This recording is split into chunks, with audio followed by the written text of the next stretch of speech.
Okay, so thank you so much for sparing some time to talk to us. And let's go right for how the film came about. It's a degree work, isn't it? So how did this become a film? Yeah, it's my undergraduate degree work.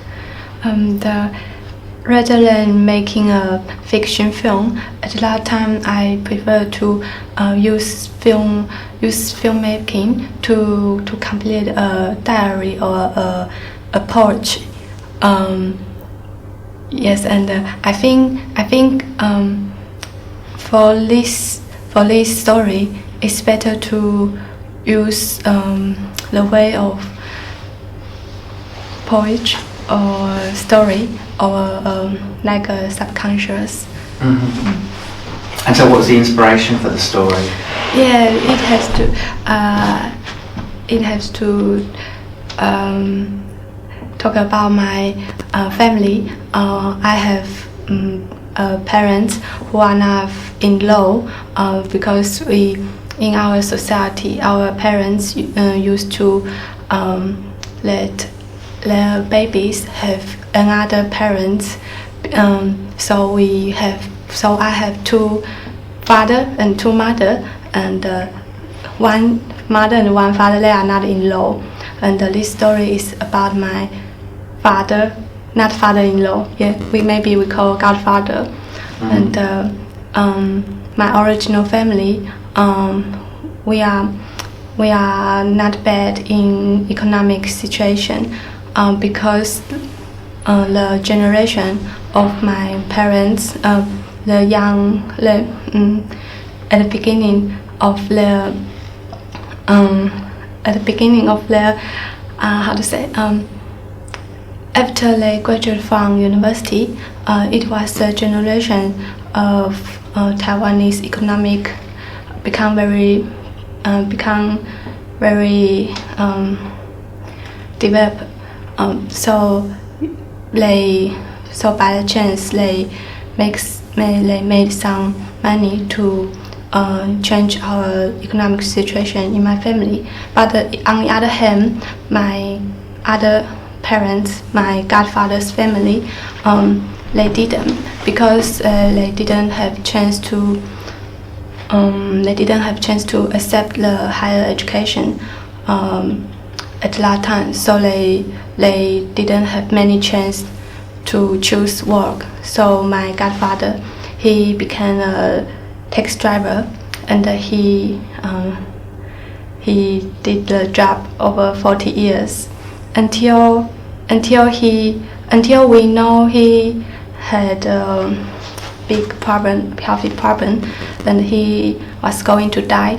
I started to aware that how many men in our Chinese society, they didn't have any achievement, or even they didn't earn too much money in their life, but they live under the traditional Chinese society. I think they have a huge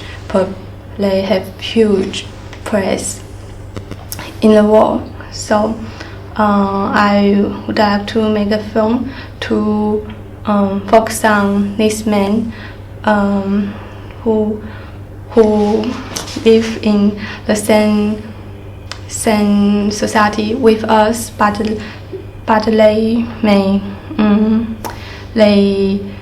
are not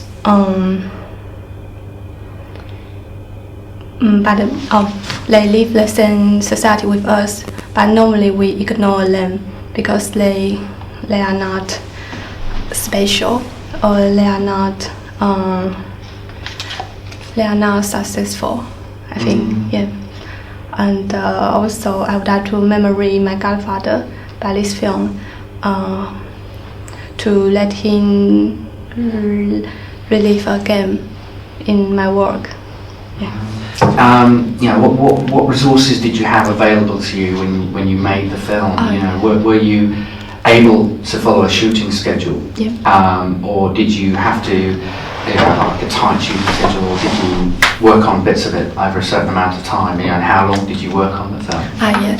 I remember I made a film around the shooting time is around 3 weeks to 1 month, but I used 2 years to do the post effect, include editing. So it's a second type of editing. I spend a lot of time on the post effect and other things.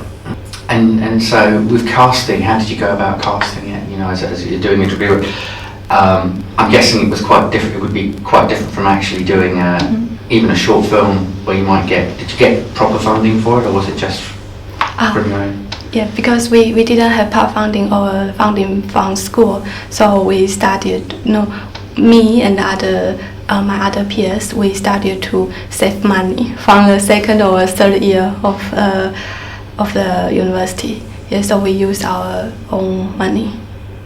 Sometimes by some money from our own money by part-time job or family.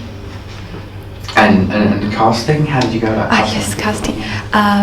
Because in Taiwan, I found we don't have many actors in middle age, both in men or women.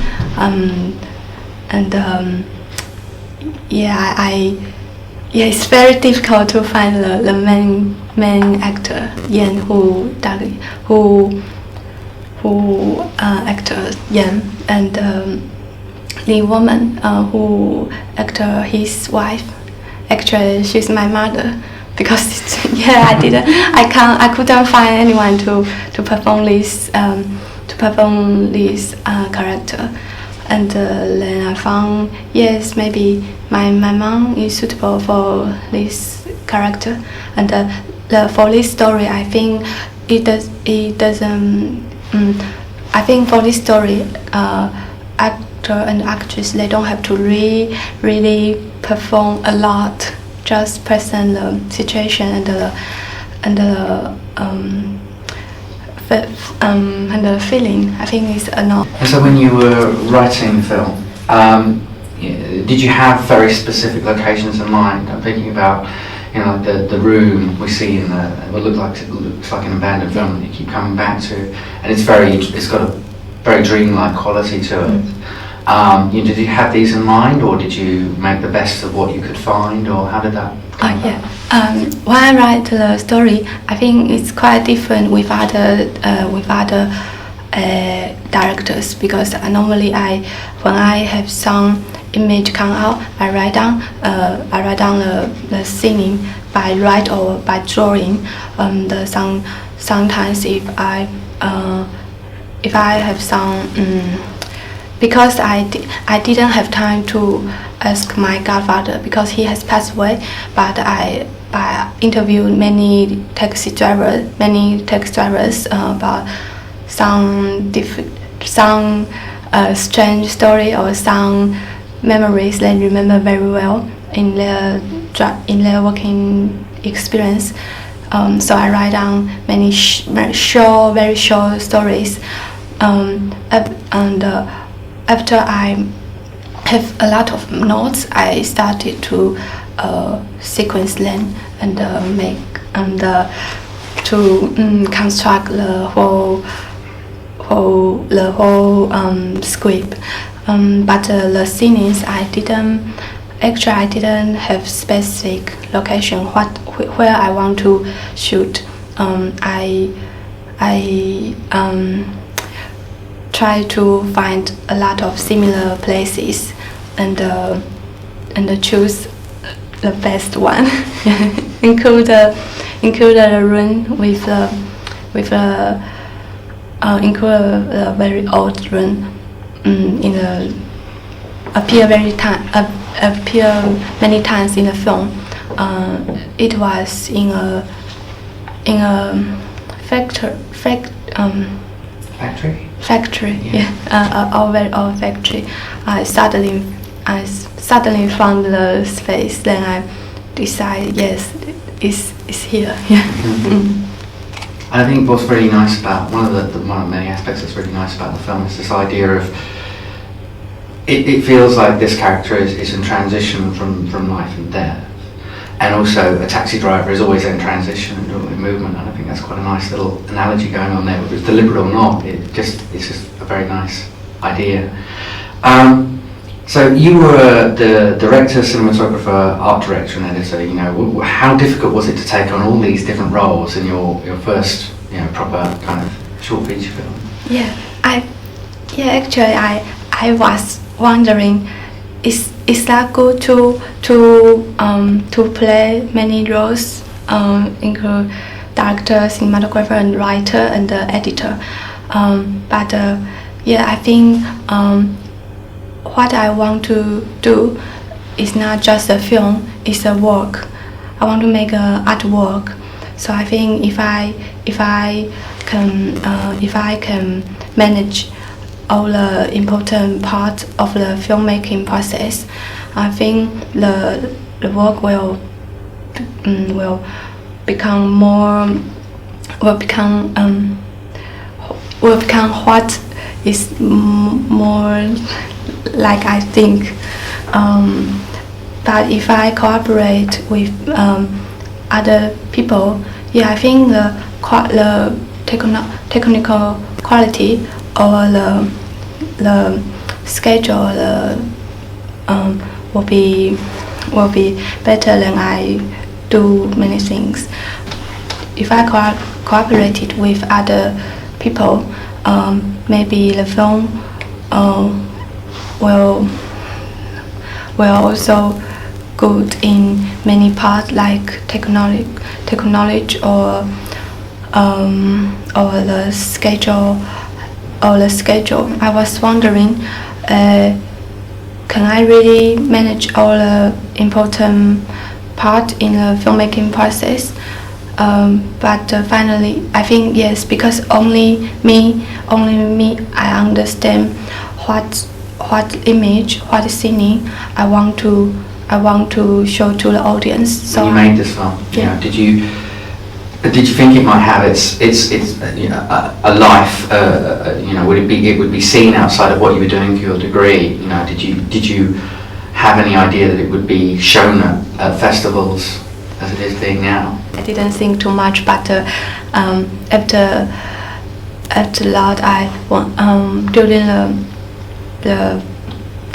during the previous 2 years, I still want to complete the film. I made a lot of time to discuss with the sound edit, the composer and sound tutors, and so then I try to submit the film to some festivals. If I have a chance, I want to take the film to outside of Taiwan.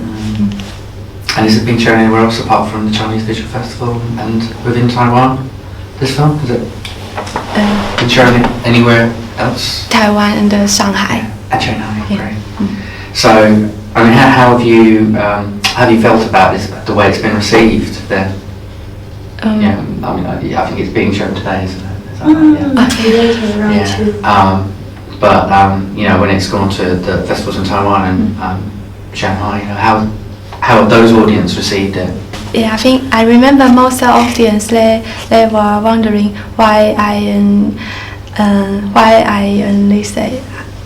young at this age, but I focus on a middle-aged man, and I also describe the reason. So I guess really again, my last question is are you going to stick with making more films? You know, or you kind of flip between photography and sort of, is that right? Sorry, photography. In your degree, you've done different sorts of art as well, rather than just film. But you know, are you going to stick with film, and what might you be working on next? Yes. Next year, after I graduate from master, I will go back to Taiwan to make more film. But the same, I will still be the director and the cinematographer. To realize the image I want to show. That's fantastic. I mean, it's such a lovely film, so I'm really happy to have seen it. Thank you so so much.